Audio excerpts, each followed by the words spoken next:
It all began on a rainy Sunday morning when thunder rolled across the sky like the world itself was mourning something terrible. Inside the grand marble halls of the Kingsley estate, a sound echoed that didn't belong there, the muffled sob of a young maid named Amara. Her hands trembled as she polished the crystal chandelier that hung above the billionaire's dining room, each crystal drop catching the lightning flashes outside. She had been working since dawn, her back aching, her heart heavy. The mansion was quiet except for the ticking clock, but Amara knew silence here didn't mean peace, it meant danger was close. For 3 weeks, she had endured the cruel voice of her employer, Richard Kingsley, one of the richest men in the state. To the world, he was a genius investor and philanthropist, but to those under his roof, he was a tyrant with a temper sharper than glass. He had fired people for less than a misplaced napkin. And today, his rage was building again. Amara had accidentally dropped a glass, one single, delicate wine glass worth maybe $100. But in this house, that mistake could cost her everything. She bent down to pick up the shards, her hands shaking as footsteps thundered from the hallway. The heavy door burst open, and there he was, Richard, tall, furious, his face red with the kind of anger that comes from pride more than pain. "What have you done?" he roared, striding toward her. She tried to explain, her soft voice trembling, but before she could finish, his hand grabbed her by the hair, yanking her up with such force that she gasped. Her scalp burned, her tears spilled, and the chandelier she had just cleaned sparkled above them, mocking her pain. "You worthless girl," he shouted. "Do you know how much that costs? You people never learn." Those words cut deeper than his grip. You people. It wasn't the first time he said it. Each time, it reminded her that no matter how hard she worked, to him she was invisible. A maid, a servant, someone to shout at when the world didn't bend his way. But this time was different. Something inside her snapped. The humiliation, the long nights, the unpaid overtime, the threats, it all erupted at once. She screamed a single word that froze the air, a word that made his grip loosen instantly. A name. One name that only someone from his darkest past could know. The color drained from his face. He stumbled back, staring at her like she was a ghost. Amara fell to her knees, gasping for air, her heart pounding. She didn't know why she said it. Maybe it was instinct, maybe fate. But she saw the fear in his eyes, real fear, the kind that money couldn't hide. Lightning flashed again, illuminating both of them, and in that split second, the powerful billionaire looked powerless for the first time. He whispered that name under his breath, as if trying to convince himself it wasn't real. But it was, and now his secret, one buried for decades, was in the hands of the woman he thought was beneath him. She looked up at him, her eyes filled with pain and defiance. He backed away slowly, his voice trembling. "Where did you hear that name?" he demanded. But Amara didn't answer. She just stared at him, breathing heavily, her mind spinning. All her life, she had believed she was alone, an orphan who grew up cleaning houses, struggling to survive. But suddenly, a forgotten part of her past, a story her late mother once whispered, began to make sense. The mansion grew eerily quiet again. The rain outside softened, and somewhere in the distance, thunder rolled like a warning. Amara stood, wiped her tears, and turned away without a word. Richard, shaken, shouted after her, but his voice cracked. Something had changed. He could fire her, threaten her, destroy her career, but he couldn't undo what she now knew. As Amara walked down the long marble corridor, her reflection followed her in the polished floor, a reflection of someone who was no longer afraid. She didn't know where this would lead, but she knew this. Whatever power he thought he had over her was gone.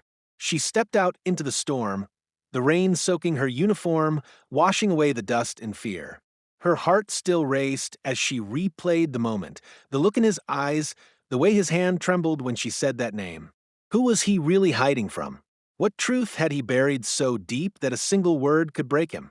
Her phone buzzed in her pocket, a number she didn't recognize but somehow expected. She hesitated before answering, her voice still shaking. The voice on the other end whispered, "You finally said it, didn't you?" Then the line went dead. She stood there in the rain, the mansion glowing faintly behind her like a ghost. Amara realized she was now part of something far bigger than she ever imagined, something that could bring the billionaire to his knees. And to everyone watching this, if you were in Amara's place, standing up to someone who had power, money, and control, would you have had the courage to speak that one word that could change everything? Tell me in the comments, and if you believe justice always finds its way no matter how rich someone is, make sure to like this video and subscribe for the next part, because trust me, what happens next will leave you speechless. The rain didn't stop for hours that night.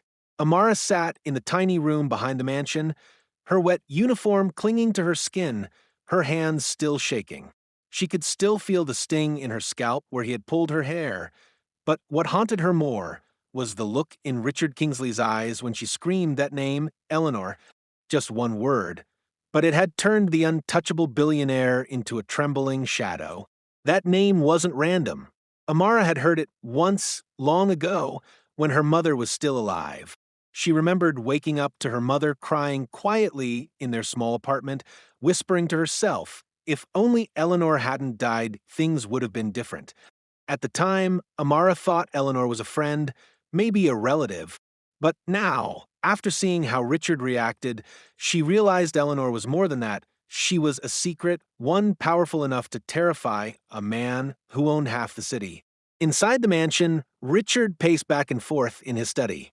His reflection in the glass window looked like a stranger, eyes wide, breathing uneven. How could she know? He muttered to himself. She wasn't even born then. He poured himself a glass of whiskey, his hands trembling so much that the ice clinked violently. For the first time in years, he felt something money couldn't fix, fear. His mind raced back to the past, to the grave he'd buried in both dirt and memory. He picked up his phone and dialed a number. "It's me," he said sharply. "We have a problem." Someone, she knows the name. The voice on the other end hesitated. "Sir, that's impossible. The files were destroyed. Everyone involved, not everyone." Richard snapped, slamming the glass on his desk. "Find out who this girl really is." Meanwhile, Amara sat in silence, her eyes red but determined. That mysterious call she received, "You finally said it," kept echoing in her mind. Who was that voice? How did they know? She pulled out an old photograph from a box under her bed, one of the only things her mother had left behind. It showed her mother standing beside another woman, elegant, kind-faced, and strangely familiar. On the back, written faintly in ink, were the words for Eleanor with love, R.K. Amara froze. R.K. Richard Kingsley. Her chest tightened. Her mother had known him, maybe even worked for him years ago. But if that was true, why had he pretended not to know her family? And why did that name scare him so deeply? The next morning, the mansion was quiet. The other maids whispered that Mr. Kingsley hadn't slept, that he'd canceled all his meetings. Amara kept her head down, but her mind was racing. She needed answers, and there was only one place she could start, his private office. She waited until the afternoon when he left for the club and slipped inside. The office smelled of leather and cigars. The bookshelves were lined with trophies, awards, and framed magazine covers showing Richard smiling beside politicians and movie stars. But behind all that glamour, there was something cold, a locked cabinet near the window. She found a small key left in one of the drawers and tried it. The lock clicked open. Inside, she found a stack of old documents, some faded photographs, and a yellowed newspaper clipping. Her breath caught as she read the headline, "Young heiress Eleanor Kingsley dies in tragic fire, family in mourning." Eleanor Kingsley, his wife, the woman in the photo with her mother. But there was more. Under the article was a handwritten note in her mother's handwriting. "The truth will burn brighter than his lies." Amara's knees went weak. Her mother had known Eleanor, maybe even been there the night she died. But how? She flipped through the files and found something even more shocking, a birth certificate. Her own. Only this one didn't have her mother's name listed. It had Eleanor Kingsley as the mother's name, and the father's name was left blank. Her eyes widened. She dropped the papers, her hands trembling. "No, that can't be," she whispered. But deep down, she knew it explained everything, why Richard reacted like that, why he had always avoided her gaze, why that name had broken him. She wasn't just a maid in his house. She was his daughter. Just then, the door creaked open. Richard stood there, his expression unreadable, the storm raging behind him through the open window. He had come back early. His eyes flicked from the open cabinet to the papers on the floor to her shaking hands. For a long moment, neither of them spoke. Then his voice, low and sharp, cut through the air. "You shouldn't have seen that." Amara took a step back, tears welling in her eyes. "Why didn't you tell me?" she asked. "Why did you treat me like dirt when you knew who I was?" He didn't answer. His jaw tightened. "You think you know everything because you found some old papers? You know nothing about what happened that night." She stood her ground, her voice trembling but fierce. "Then tell me what happened to Eleanor." His face hardened. "She died because of your mother," he said coldly. "And now you're following her path." Amara's heart shattered. Her mother? The woman who had sacrificed everything to raise her? "You're lying," she whispered. "You've been lying all your life." He didn't respond. He just turned away, his hand tightening on the doorknob. "Leave this house, Amara, before I make you regret ever stepping into it." But Amara didn't move. She looked at him with fire in her eyes, the same fire he'd tried to extinguish for years. "You can hide behind your money, your lies, your mansion," she said softly, "but I'm going to find the truth. And when I do, everyone will know who you really are." He turned, his face pale, his voice trembling. "If you dig too deep, you won't survive what you find." Amara picked up the birth certificate and held it against her chest. "Then I'll die knowing the truth," she said. She walked past him, out into the rain again, the papers pressed close to her heart. Richard stood in silence, staring at the storm, realizing that for the first time, the empire he'd built on lies was starting to crumble, not by rivals or scandals, but by the one person he had dismissed as nothing. And deep inside, he knew. Once Amara started digging, there would be no turning back. The storm had calmed by morning, but inside Amara's chest, it still raged. Every heartbeat carried 1,000 questions. Her trembling hands gripped the birth certificate as she sat on the old bus, heading to the outskirts of town. The mansion, with all its marble and gold, now felt like a graveyard of lies. She couldn't stay there any longer, not after what she'd discovered. The papers she found told her she was born of Eleanor Kingsley, the billionaire's late wife, but no one knew how she had survived when Eleanor had supposedly died in that fire decades ago. And the woman she'd called mother, her whole life had hidden it all. Amara stared out the window as the countryside blurred by. The world outside seemed peaceful, yet she knew peace was something she'd have to fight for now. Her mind replayed Richard's words. "She died because of your mother." The accusation stung. Her mother, the kind-hearted woman who worked herself to exhaustion just to keep them fed, accused of killing the billionaire's wife? No, there had to be more to the story. She arrived at a quiet little town hours away, the place her mother once mentioned as home. A sleepy cluster of wooden houses, faded signs, and rusted mailboxes greeted her. She stopped at an old diner and showed the waitress the faded photo of her mother and Eleanor. "Do you recognize either of them?" Amara asked softly. The woman squinted, then nodded slowly. "That's Eleanor Kingsley, isn't it? The rich lady who died in that fire up on the hill. And the other one, she used to work for her. Rose, right?" Amara's heart skipped. "Yes, Rose. My mother." The waitress frowned. "I remember her. Sweet woman. After the fire, she disappeared. Folks said she ran away because the husband blamed her for everything." Amara leaned closer. "Do you know what really happened?" The waitress lowered her voice. "All I know is, the night of the fire, people saw Eleanor arguing with her husband. She wanted to leave him, said she'd found out something about his business, something dark. Then, before dawn, the mansion burned down. Only one body was found, too burned to recognize. The police called it Eleanor's. But some folks, they said it wasn't her."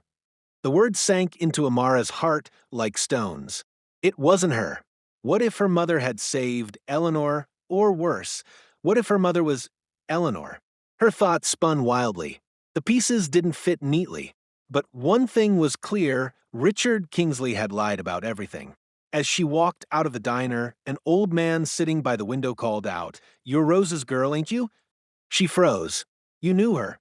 The man nodded. Your mama was good. She came back here once, years after the fire. Had a baby with her, you. She told me she couldn't let him find you. Amara's breath caught. Find me? The old man looked around nervously. Richard. He was searching for something after Eleanor's death. He didn't want the world to know what really happened that night. What did happen? She asked. He sighed. There was a deal gone bad. Eleanor wanted to expose him. But before she could, the house caught fire. No one knows if it was an accident or not. But your mama, she knew the truth, and she ran to save you. Said you were proof of something he could never let the world see. Amara's hands shook as she clutched the edge of the table. Proof of what? The man lowered his voice. That you weren't just Eleanor's daughter, you were his too. But Eleanor wasn't his wife anymore. She'd left him. You were born after she walked away, which means if anyone ever found out, his entire empire could fall apart.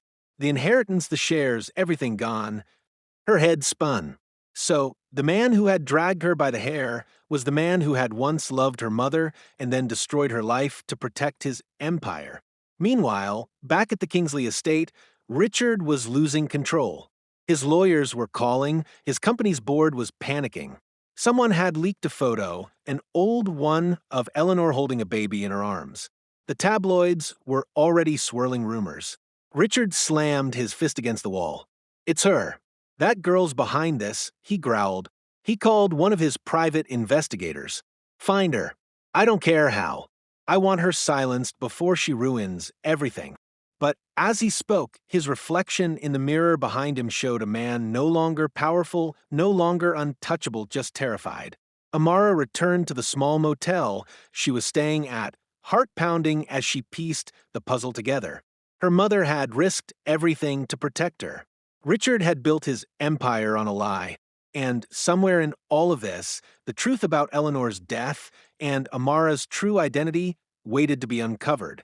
That night, as she stared at the birth certificate again, she noticed something she hadn't before. A faint stamp at the bottom corner, a hospital name. St. Helena Memorial. She searched for it online and found out it had been closed for 20 years, but the records were stored in a city archive. That was her next stop. As she packed her things, she noticed a black car parked across the street, its windows tinted, engine running. Her pulse quickened. Someone was watching her. She turned off the light and moved to the window carefully. The car door opened, and a tall man in a dark coat stepped out. He looked around, then made a call. She couldn't hear him, but the way he scanned the area made it clear he was looking for her. Amara grabbed her bag and slipped out the back door, her heart racing. The rain had started again, faint but steady, masking her footsteps as she disappeared into the shadows. She didn't know where she would go next, but she knew one thing. The truth was close. Too close for Richard to stay calm. And miles away, inside the grand mansion, Richard sat in the dark, clutching a photo of Eleanor and whispering her name like a curse. You think you can take everything from me again, he muttered. But not this time. What he didn't realize was that the daughter he tried to destroy was already unraveling the empire he'd built, one secret at a time. The city was still asleep when Amara arrived at the old St. Helena Memorial Archives. The building stood tall, but lifeless, with dust-covered windows and rust creeping up the walls. A single guard sat at the front desk, reading a newspaper. She pulled her coat tighter and walked in, clutching her bag close. Her heart raced. Somewhere inside these walls lay the proof of who she really was, and what Richard Kingsley had done to Eleanor. The guard barely looked up as she asked, "Are the hospital birth records from 1990 still here?" He pointed lazily toward a corridor. "Basement, but you'll need authorization." Amara smiled faintly. "I already have it," she said, flashing the old hospital ID she'd found tucked behind her mother's photo, her mother's name, Rose Miller, still printed on it. The guard nodded, uninterested, and let her through. Down in the basement, the air was thick with dust and the smell of old paper. Rows of file cabinets stretched endlessly into the shadows. She ran her fingers along the metal drawers, searching for her mother's name. Then she saw it, Miller, Rose Confidential. Her hands trembled as she pulled the drawer open. Inside was a folder thicker than the rest. She opened it slowly. The first page was a birth record, her own. Infant, female. Mother, Eleanor Kingsley alias Rose Miller. Status, protected witness. Her breath caught. Protected witness. That meant Eleanor hadn't died in that fire. She'd faked her death and lived under a new name to protect her baby. Her mother was Eleanor Kingsley. Tears blurred her vision as she turned the next page. It was a police report. It detailed how Eleanor had uncovered Richard's secret, illegal deals, forged charity documents, and money laundering through fake orphanages overseas. She had planned to expose him, but before she could, someone set their home on fire. The report said suspected arson, inside job. Eleanor survived, but lost everything. She fled with her newborn and disappeared under a new identity. Amara's hands shook violently. Everything suddenly made sense. Her mother's fear, the way she never spoke about the past, the reason she'd changed her name. She'd been hiding from the man who once claimed to love her. Then she found something even more chilling, a death certificate for Eleanor Kingsley, signed by Richard himself. It was forged. He had declared her dead, so no one would look for her. Her tears turned into quiet fury. The man who had humiliated her, dragged her by her hair, and called her worthless, had destroyed her mother's life, forged her death, and built an empire on lies. Just then, she heard footsteps echoing in the hallway above. Heavy, deliberate. She froze. Someone else was here. She quickly stuffed the documents into her bag and hid behind a row of cabinets. A flashlight beam cut through the darkness. A deep voice said, "Search the basement." "She's here." Her pulse quickened. Richard had sent his men.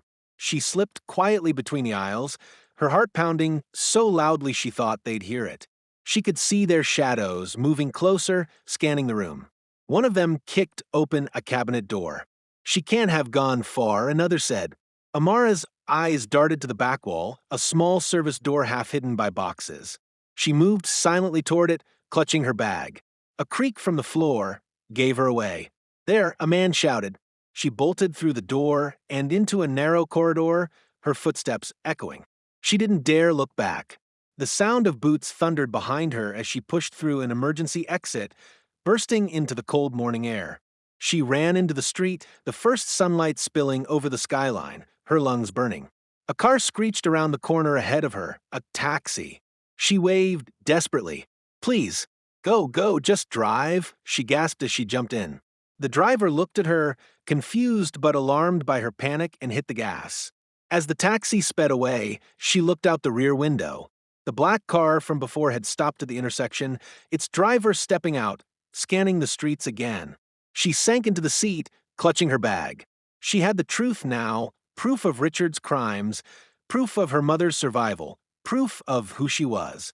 But exposing him would take more than anger. She needed help.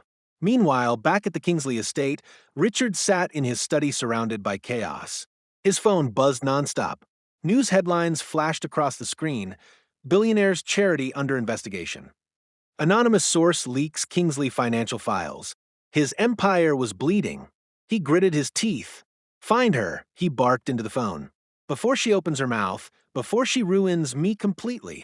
But deep down, he knew it was already too late. The whispers had begun. The investors were panicking. The board was questioning him. And the ghost of Eleanor, the woman he thought he'd buried, was back, wearing the face of her daughter. That night, Amara sat in a small cafe downtown, using a borrowed laptop.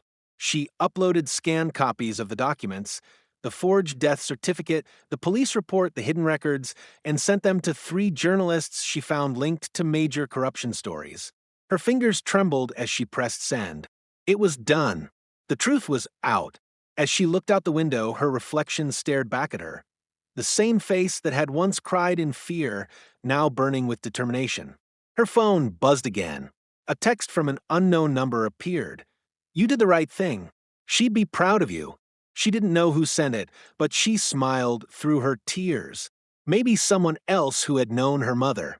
Maybe someone who had waited years for this truth to surface.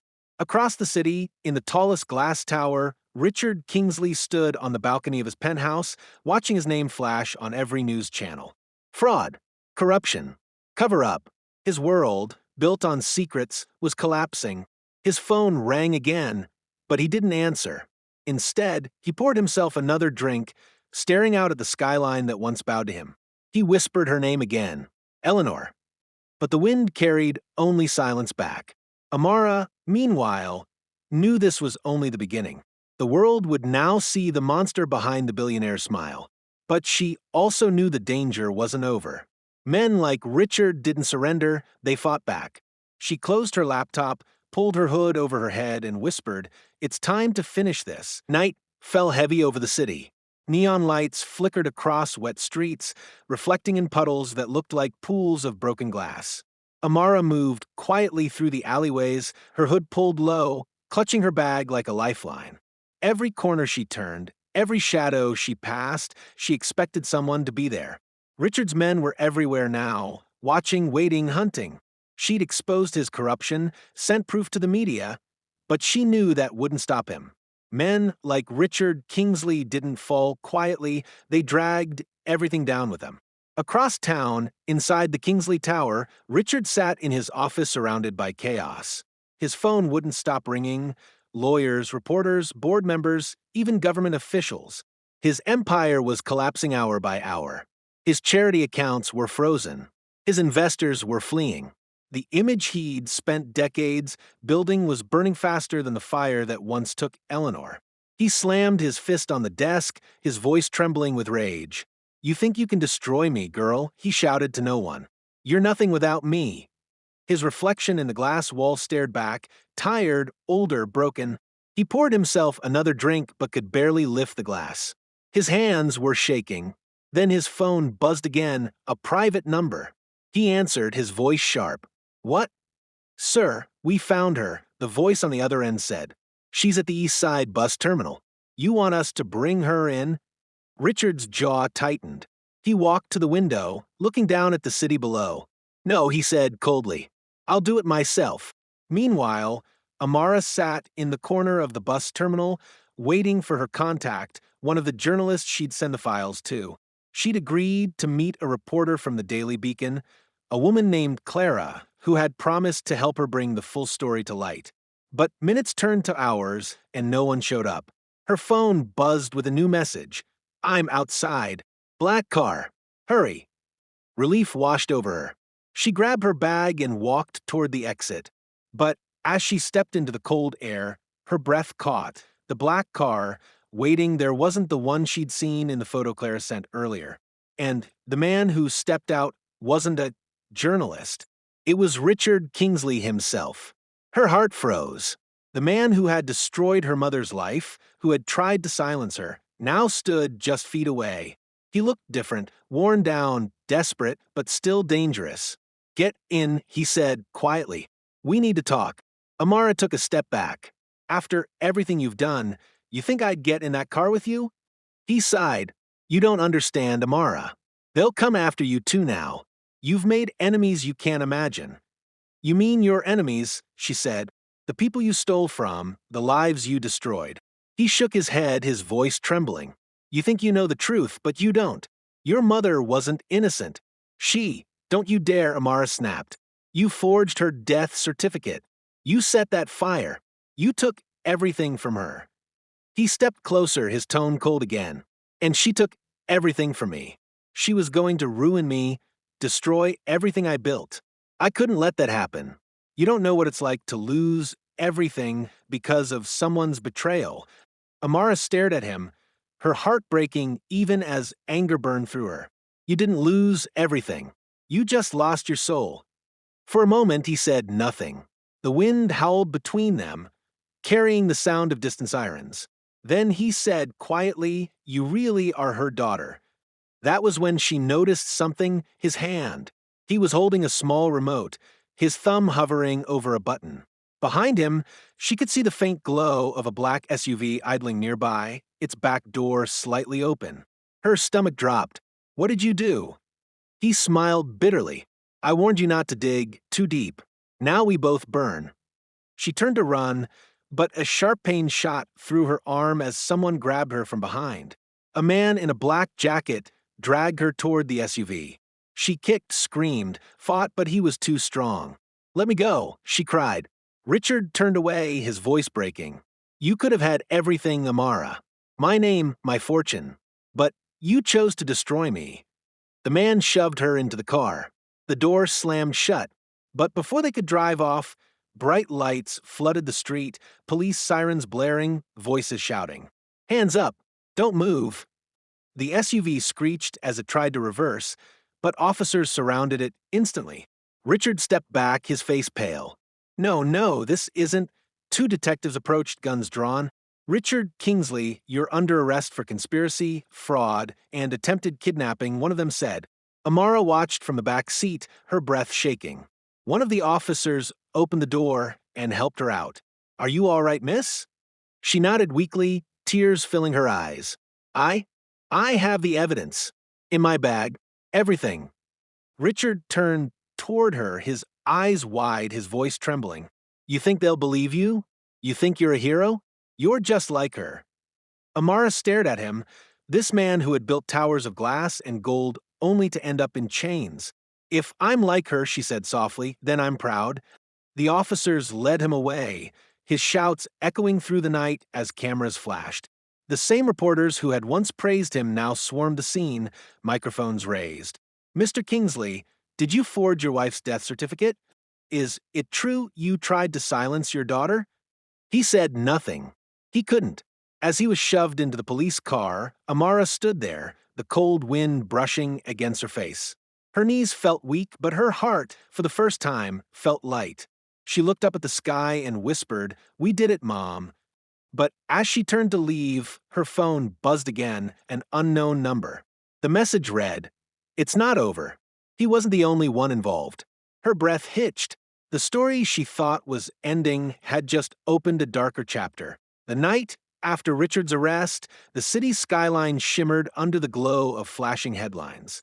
Every news channel was replaying the same footage, the once untouchable billionaire being led away in handcuffs. His empire had crumbled, his secrets laid bare. But while the world celebrated justice, Amara sat alone in a small apartment, staring at her phone. That single message still haunted her. It's not over.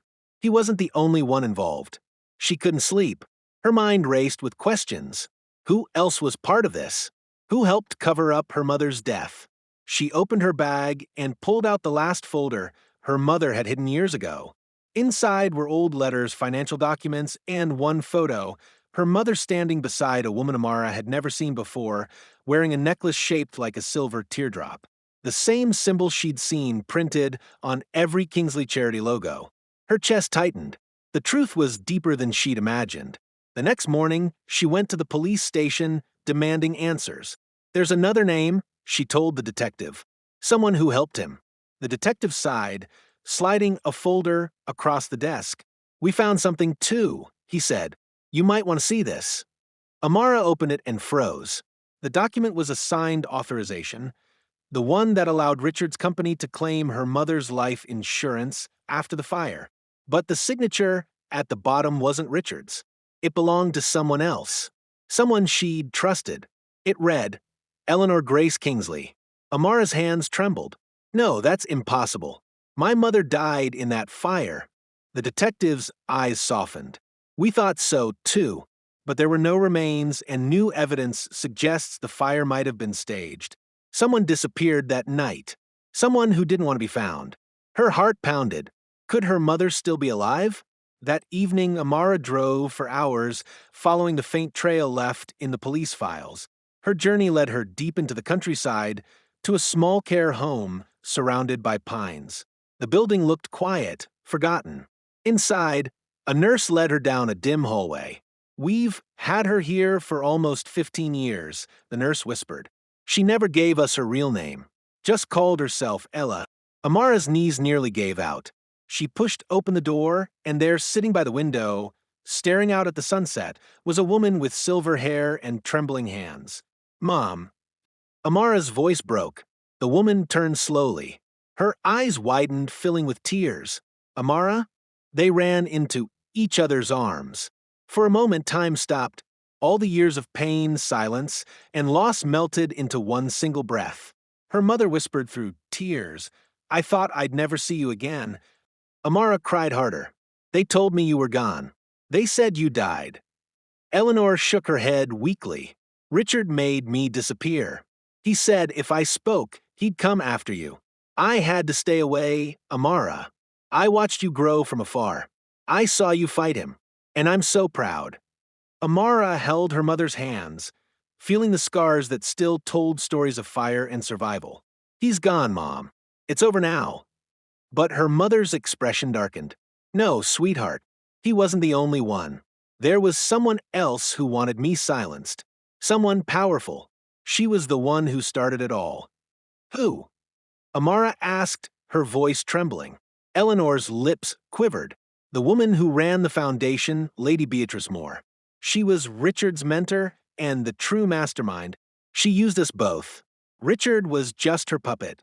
The next morning, Amara and her mother went public with everything. The world erupted. Headlines screamed. Secret partner exposed. Billionaire's mentor behind decades of corruption. Police raided Beatrice Moore's mansion, uncovering hidden accounts, offshore money, and forged identities. When Beatrice was arrested, she looked at the cameras coldly and said, "It was never about money. It was about control." Amara stood outside the courthouse, reporters surrounding her. She spoke softly into the microphones. For years, I thought my voice didn't matter. But one word can bring down even the most powerful truth. The crowd went silent. That word echoed everywhere, truth. The same word her mother had screamed that night all those years ago when Richard dragged her by the hair. The word that had haunted him, that had shattered his empire, that had finally set them free. Months later, Amara opened a new center for women who had been silenced and mistreated by the rich and powerful. She called it the Eleanor Foundation. Her mother stood beside her, smiling through tears as they cut the ribbon. In that moment, Amara looked at the crowd, her voice steady. To everyone who's ever been hurt, ignored, or told they're nothing, your voice is power. Never stop using it. The crowd cheered. Cameras flashed, but Amara's eyes lifted to the sky, glowing orange with the setting sun. She whispered, "We did it, Mom." Her mother squeezed her hand. "No, my love, you did." As the scene faded, the music swelled, the story of pain, power, and redemption complete. And as the screen faded to black, the final words appeared. One word can change everything. Truth.